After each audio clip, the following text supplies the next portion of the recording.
Hi angels, welcome back to my channel. Today we are going to be talking about a lifting technique with concealer. So this is for my girls who want to be snatched, okay, just like that baddie look. And it was just going viral all over my feed. So I thought, okay, let me test it out and see what this is all about. I'm also going to be using a brand new concealer that I actually have fallen in love with. I mean, I've only used it one time before, but still, first impressions, I really like it. So if you want to see me test out that technique, then keep on watching. So today I'm actually using a new concealer that I actually love. I tried it for the first time yesterday. It's the Armani Power Fabric Concealer in the shade 6. So this is definitely a brightening shade. So I'm going to pop on the screen a picture of the method that I saw on TikTok going viral. This video has like 1.7 million likes alone. I don't even know how many views it had because I took a screenshot. And the creator is Alicia Brewer. So let's check it out. So she goes in right here. Okay, then she goes in right here. She goes in right here. Okay, my hair is constantly in the way. Okay, and then right here. And then right here. Okay, one side I'm going to leave it without it, and then one side I'm going to do so that we can actually see the difference. Okay, so let's start blending from here. She uses a beauty blender, so I'm using a beauty blender. And of course, my beauty blender is always damp when I'm blending. Okay, so already we can see a lifted vibe. Blend this part. This placement is interesting, but it's almost like when there is also, guys, like there's no contour on my face yet. So that, because it's kind of like, I feel like what we're doing right now is reverse contouring. Like this would look, it's looking a little crazy if you ask me. But let's just blend it out a little bit more.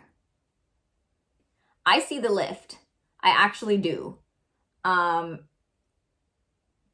It's pretty noticeable that this side is dragged up, but it's kind of like I want to blend it out a little bit more. Okay, let's just add to the other side to even it out. Let me know what you guys think. Do you see the difference? I mean, I think I can clearly see it. Okay, let's do it again. So we're popping it right here. And then be sure to move the hair. Right here. Right here. Right here. Right her. I look a little bit crazy. And then we're going to get into blending.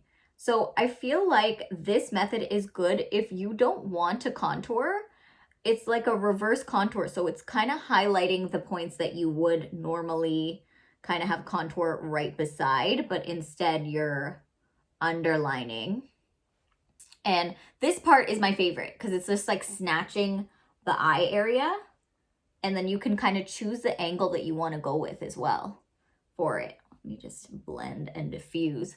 I feel like you'll want to do a lot of diffusing. I've seen this done blended with a brush before, and I don't particularly like it because a brush will actually make things a lot heavier. A brush ends up making the coverage a lot more full. So if you're wanting to diffuse it, I feel like that's not really the best thing. Gonna take it up my nose, and then I'm gonna just take a bit on my higher points just to blend. Okay, so I like it. Let's just diffuse some more.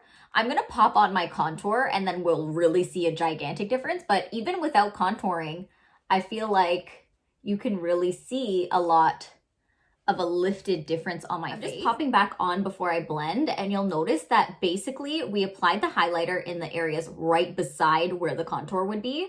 So this temple contour is right there, and then this is literally right beside it, and that brow bone literally right beside. So that's why I was calling it reverse contouring, just in case you were like, what does that even mean?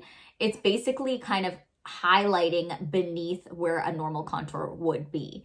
But when I blend this out, I'm just going to go ahead and blend upwards for the jawline, making sure that this part is still clean underneath. And we're just going in. I'm using one of my favorite brushes for blending cream contour. This is the NARS, what is this even called? I feel like it's called the NARS Cream Bronzing Brush. So I am back, and here are my final thoughts. So you can see that we have that lifted effect. And of course I contoured and I get that lifted effect with my contour. I would think that I would use this hack in a scenario where I didn't have time to contour. So let's say I was like busy but I knew I was gonna apply some concealer, but I didn't have enough time and I was just doing like powder bronzer. That's when I would use it. But since I am gonna go ahead and typically I always contour with creams, I feel like it could be a little bit redundant. It's okay, like you can use it and it's fine. But in my opinion, I feel like it's just kind of enhancing what you're already doing, which is great. But am I gonna always need this trick to get by for the lifted effect? Not really. I think the contour does that on its own. But you guys let me know what you think, because I think we have a nice lifted situation and I'm here for it. I also feel like I blended quite a bit as well. Like I felt a little bit unknown. A lot of times when I'm enhancing this bottom part, I won't use a light shade. I'll use a closer to my skin tone shade just because I feel like that highlight there, like for example, I don't know. So I blended it together and I feel like I made it work for me. Again, you guys let me know what you think. And don't forget guys, I post every single Sunday, so like and subscribe. I also am gonna just link my most recent video right here and I will see you guys next week.